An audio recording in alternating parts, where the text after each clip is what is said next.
Եթե ձեր սեռական կյանքում քաոս է, հոգ չէ, ժամանակն է չքննարկվածը պարզելու եւ ամեն ինչ իր տեղը դնելու։ Այս անգամ խոսելու ենք անչափ կարևոր եւ սպասված թեմայի մասին՝ օրալային հարաբերությունների մասին։ Օրալային հարաբերությունները նույնպես համարվում են սեռական կյանքի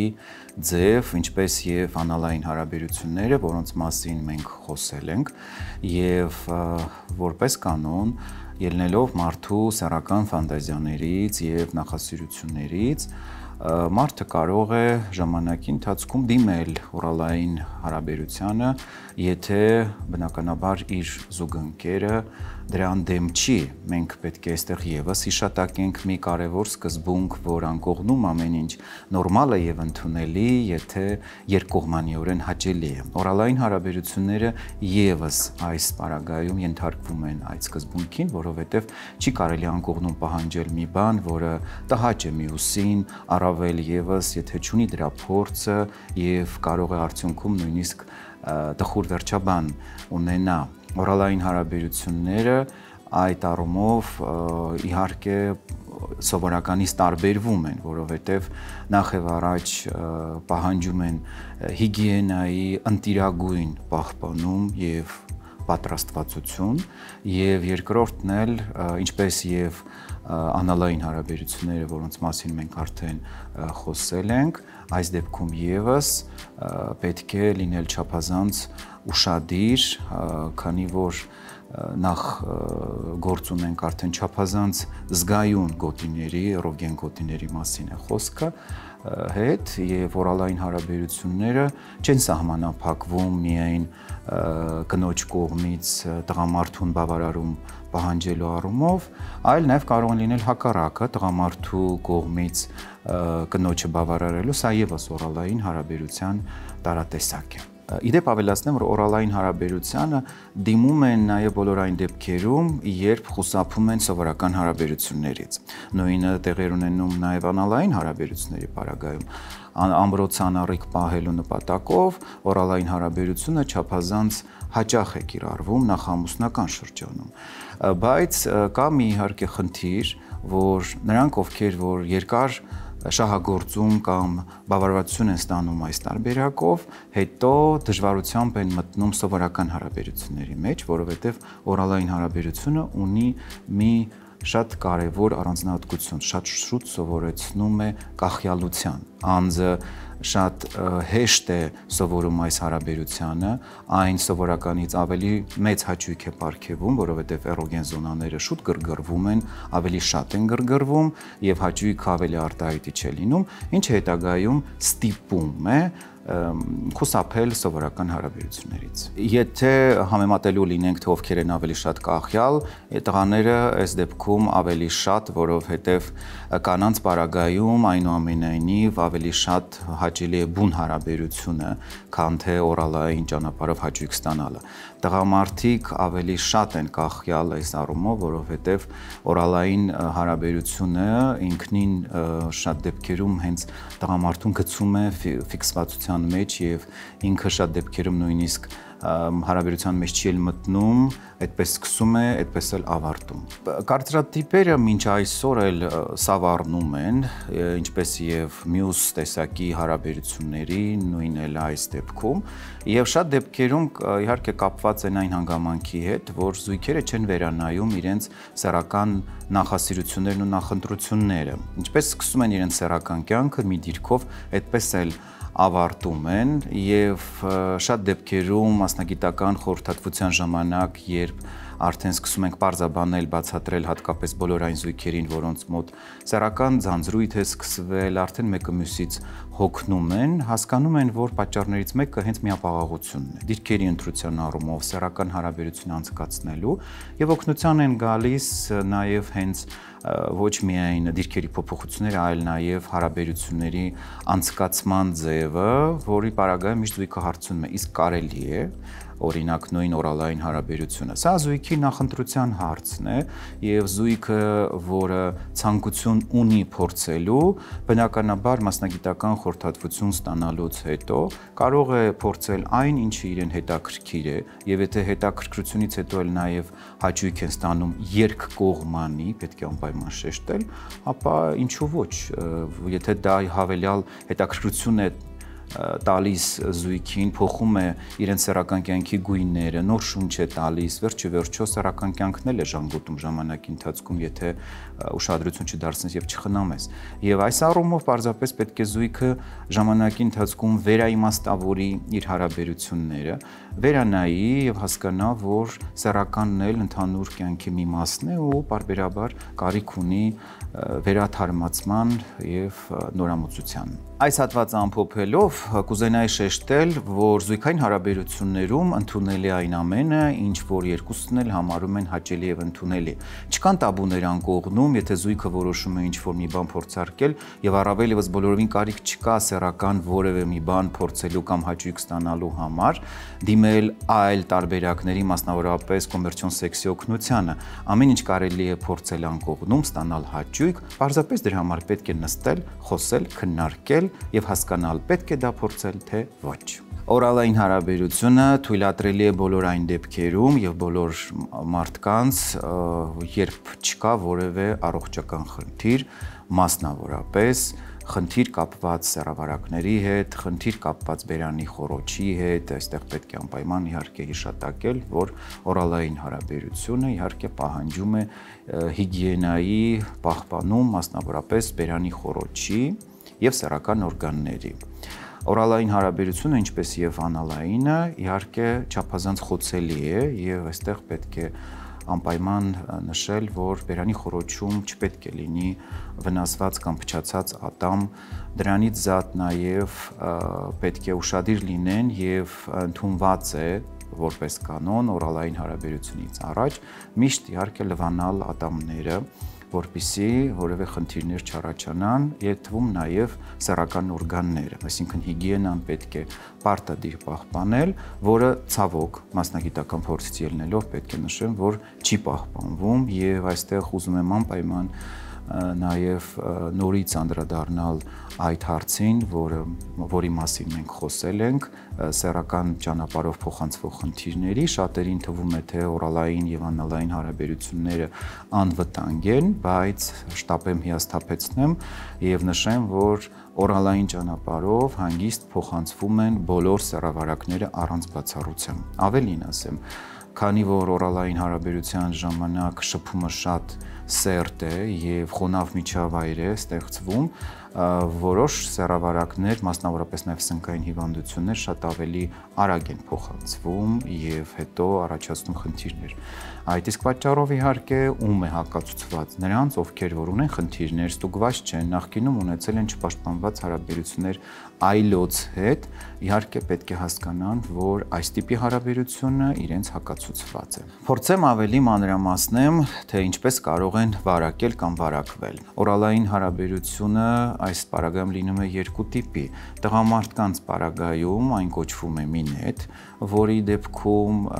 կինն է բավարարում տղամարդուն, իսկ կանանց պարագայում կոչվում է կունիլինգուս, որի դեպքում տղամարդն է լեզվով կամ շրթունքներով բավարարում կնոջը։ Երկուսն էլ օրալային հարաբերության շարքից են եւ երկու դեպքում էլ պետք է իհարկե ուշադիր լինեն, որովհետեւ երկու դեպքում էլ խնդիրները անխուսափելի են, եթե զուգընկերներից որևիցե մեկի մոտ կա վաղուց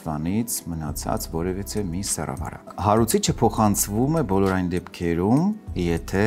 առկա է լորձաթաղանթի վնասում։ Մենք պետք է դարձյալ հիշենք կարևոր դասական կանոնը սեռավարակների փոխանցման, որ սեռավարակները փոխանցվում են, եթե առկա է լորձաթաղանթի վնասում։ Օրալային հարաբերությունը, քանի որ չափազանց ինտենսիվ է, երբեմն կոպիտ է արվում, շատ դեպքերում վնասվում է լորձաթաղանթը եւ հարուցիչը փոխանցվելով արդեն իսկ անցնում է վնասված լորձաթաղանթի միջոցով եւ փաստորեն սկսում այնտեղ բազմանալ։ Ժամանակի ընթացքում առաջանում է խնդիր, օրինակ բերանի խոռոչում կարող են առաջանալ տարբեր տեսակի վնասվածքներ, լնդերի հատվածում, քիմքի հատվածում, գործում, կարող են նույնիսկ փոխանցվել ժամանակի ընթացքում արդեն արտահայտվելով պապիլոմավիրուսի տեսքով, որը նույնպես կարող է լինել չպաշտպանված օրալային հարաբերության արդյունք։ Օրալային հարաբերությունը նաև վտանգավոր է այն առումով, որ կարող է պապիլոմավիրուսը առաջացնել կոկորդի քաղցկեղ, սա ևս վերջերս պարզված հետազոտությունների շնորհիվ է, երբ պարզվել է, որ օրալային չպաշտպանված հարաբերության արդյունքում փոխանցվող պապիլոմավիրուսը կարող է ստեղծել լուրջ խնդիրներ եւ այդ առումով իհարկե նույնպես պետք է բավականին ուշադիր եւ զգուշ լինել։ Իդեպ նույն խնդիրները առկա են նաեւ կանանց պարագայում եւ եթե տեղի ունեցել հարաբերություն, որի պարագայում կնոջից որևէ մի ինֆեկցիա անցնում է տղամարդու մոտ, ապա նույնպես կարող են որոշ ժամանակ անց բերանի խոռոչում նկատվել խնդիրներ եւ եթե տղամարդը նույն կունիլինգուսը կատարել է ուրիշ կնոջ հետ, այն կարող է հետագայում խնդիր ստեղծել հաջորդ պարտների համար, որովհետեւ տղամարդը կարող է այդ վարակը փոխանցել մյուս կնոջը, որովհետեւ այս պարագայում արդեն ինքը ստացվում է ինֆեկցիայի կրող եւ կարող է հանգիստ վարակել հաջորդ զուգընկերուհուն։ Հետևաբար, իհարկե, օրալային հարաբերությունները այս առումով չափազանց խոցելի են եւ պահանջում են առաջին հերթին հավատարմություն, մշտական զուգընկերոջ եւ զուգընկերուհու առկայություն եւ դրանից զատ նաեւ պարտադիր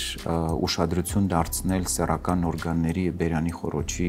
վիճակին ու հասկանալ, որ այդքան անմեղ թվացող օրալային հարաբերությունները իրականում բավականին վտանգներ են պարունակում եւ բոլորը չէ, որ կարող են իրենց թույլ տալ զբաղվել օրալային հարաբերություններով, չմտածելով հետագա բարդությունների մասին։ Իդեպ նշեմ, որ սեռավարակները միակ խնդիրը չեն, որ վտանգ են ներկայացնում օրալային հարաբերության ժամանակ։ Շատերի մոտ խոսքը տղամարդկանց մասին է, երկարատև ֆիքսված լինելով օրալային հարաբերության վրա որպես բավարարման միակ միջոց, հետո նկատում են նաև էրեկցիայի խնդիր։ Ինչու, որովհետև իրենք սովոր են այս տարբերակով կրկրվելու, հաճույք ստանալու եւ եթե արդեն գալիս է պահը սովորական սեռական հարաբերությունների, իրենք նկատում են սեռական թուլություն, որովհետև արդեն սովորական իրենց համար սովորական դարձած հարաբերությունը չի պարգևում այն հաճույքը, որը իրենց պետք է եւ իրենք հարաբերության ժամանակ նշում են էրեկցիայի խնդիր։ Այս դեպքում իհարկե պետք է անպայման նկատի ունենալ, որ երկարատև ֆիքսվածությունը կարող է ավելի բարդացնել խնդիրը եւ տղամարդը կարող է նույնիսկ չհասնել սերմնաժայթքման եւ աստիճանաբար կրճատել օրալային հարաբերությունների միջոցով բավարարվելու տարբերակը։ Եվ այս հարցում օգնության կարող է գալ մեր հաղորդման գործընկեր Հայսամ ընկերության Տադաֆորտ դեղամիջոցը իր երկու տարբեր դոզավորմամբ՝ Տադաֆորտ 20-ը եւ Տադաֆորտ 5-ը։ Տադաֆորտ 20-ը նախատեսված է հարաբերությունից առաջ օգտագործելու համար, իսկ Տադաֆորտ 5-ը ամենօրյա ռեժիմով ընդունելու համար։ Դեղամիջոցը առանձնանում է իր արդյունավետությամբ եւ ժամանակի ընթացքում բուժման կուրսում օգտագործելով պրեպարատը այլ մյուս դեղամիջոցների հետ տղամարդը նկատում է էրեկցիայի բարելավում։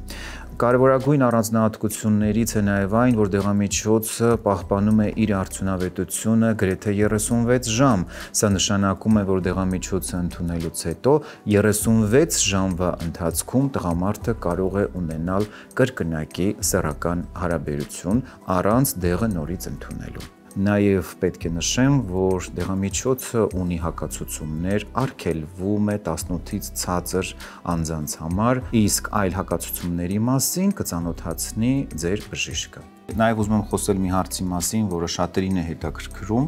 խոսքը օրալային հարաբերության ավարտելու եւ չավարտելու մասին է։ Սա եւս շատ կարեւոր է եւ պետք է հաշվի առնել մի կարեւոր հանգամանք, որ սեռավարակները ավելի հեշտ ու արագ են փոխանցվում, եթե օրալային հարաբերությունը ավարտվում է սերմնաժայթքման բերանի խոռոչում,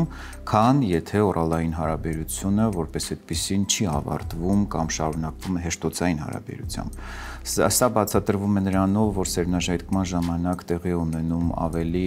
մեծ ինտենսիվ շփում սեռական օրգանների եւ սերմնահեղուկի հետ նույնպես սեռավարակը կարող է բնականաբար փոխանցվել ու փաստորեն վարակել դիմացինին։ Հետևաբար պետք է հաշվի առնել այս ամեն ինչը եւ ավելի զգոն լինել, հաշվի առնելով բոլոր այն խորհուրդները, որոնք դուք լսեցիք։ Իհարկե իրականում ցանկալի է, որ բերանի խոռոչում ոչ մի խնդիր չլինի, այդ թվում եւ ատամնաշարի առումով, բայց հաշվի առնելով մեր իրականությունը եւ բոլոր այն իրավիճակները, որոնց պարագայում տեղի ունեն օրալային հարաբերությունը, իհարկե միշտ չի, որ պահպանում են այդ կանոնները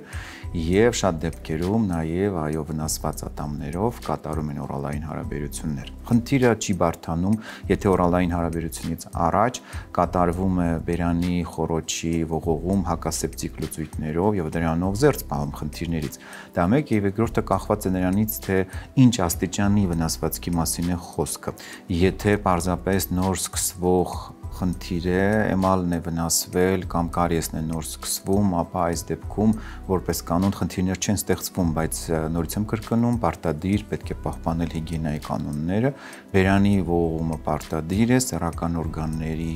հիգիենան նույնպես։ Բայց եթե բերանի խոռոչում կան արտահայտված ստոմատիտներ, արդեն լնդերի վնասում, արյունահոսություն,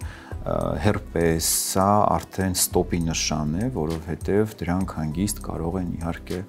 փոխանցվել եւ լուրջ հետևանքներ ունենալ։ Պետք է նշեմ, որ շատերին հետաքրքրում է, թե ինչ կլինի ամեն դեպքում, եթե օրալային հարաբերության վերջում զուգընկերը կուլտա սերմնահեղուկը։ Այս դեպքում պետք է նշեմ, եթե սերմնահեղուկում կան խնդիրներ, այսինքն վարակ, ապա իհարկե կարող է խնդիրը ավելի բարդանալ եւ զուգընկերը նույնպես վարակվի։ Եթե սերմնահեղուկում ոչ մի խնդիրներ չկան, այսինքն առողջ սերմնահեղուկ է, ապա որևէ խնդիր լինել չի կարող, որովհետեւ սերմնահեղուկը իր բաղադրությամբ սպիտակուցային բաղադրակազմ է եւ ոչ մի լուրջ հետևանքներ ունենալ չի կարող, եթե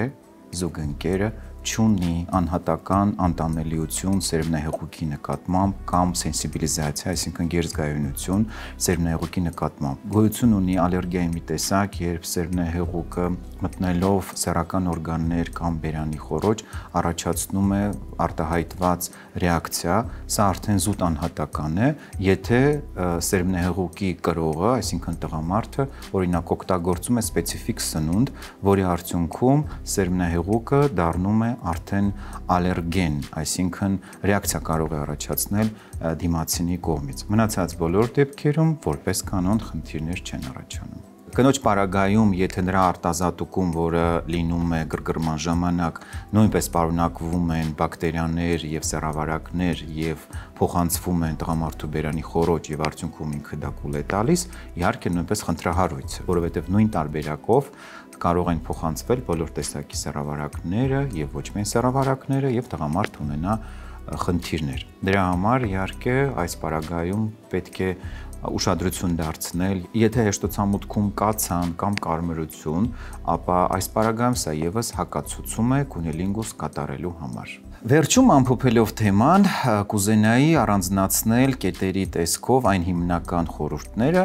որոնց պետք է հետևել օրալային հարաբերություններից առաջ։ Առաջինը, իհարկե, պետք է պարտադիր ուշադրություն դարձնել ինտիմ հիգիենային։ Ինչ է սա նշանակում։ Օրալային հարաբերություններից եւ ոչ միայն օրալային հարաբերությունից, առհասարակ սեռական հարաբերություններից առաջ, իհարկե, պետք է լվանալ սեռական օրգանները։ Կարելի է մերձեցումից առաջ լվանալ գոլջերով կամ ցանկալի է իհարկե բացի գոլջերից նաև օգտագործել օճառներ, որոնք իհարկե չեն վնասի մաշկը, դրանք այն հատուկ օճառներն են, որոնք նախատեսված են սեռական օրգանների համար, այսինքն իրենց pH-ը թույլ է տալիս, որպեսզի սեռական օրգանները դրանցով մշակվեն եւ դրանց արդյունքում իհարկե նաև կապահովի հաճելի բույրը, որը օրալային հարաբերության ոչ պակաս կարևորագույն բաղադրիչներից է։ Օրալային հարաբերության վերջում նույնպես պետք է կատարել լվացում կամ գոլջերով եւ օճառով կամ եթե դրանք հասանելի չեն, գոնե սովորական խոնավ անձեռոցիկով, բայց առանց սպիրտի պարունակության, որպեսզի հետագայում խնդիրներ չառաջանան լորձաթաղանթի հետ կապված։ Մյուս կողմից իհարկե պետք է կատարվեն բերանի խոռոչի ողողումներ հակասեպտիկ լուծույթների օգնությամբ, որոնք այսօր բավականին շատ են եւ ընտրությունը կարող է կատարվել ելնելով նրանից, թե ինչ համի կամ հոտի լուծույթներ են նախընտրում, որովհետեւ իրենք տարբերվում են։ Դրանից զատ իհարկե չպետք է մոռանալ պահպանակների մասին, որովհետև օրալային հարաբերությունների համար նախատեսված են հատուկ պահպանակներ եւ դրանք եւս ունեն իրենց տարբերակումները ըստ համի եւ հոտի։ Եվ վերջում պետք չէ կարծրատիպերին զոհ գնալ եւ օրալային կամ անալային հարաբերության համար դիմել մարմնավաճառի օգնությանը։ Յուրաքանչյուր զույգ իր սեռական կյանքը կարող է կառուցել ելնելով նրանից, թե ինչ է ուզում եւ ոնց է ուզում։ Պարզապես դրա համար պետք է խոսել, անհրաժեշտության դեպքում խորհրդակցել մասնագետի հետ եւ անկողնում վայելել այն, ինչը իրենց հաճելի է։ Այս թեմայով այսքանը։ Հուսով եմ ինֆորմացիան, որը այսօր հնչեց, օգտակար կլինի։ Եղեք առողջ եւ երջանիկ։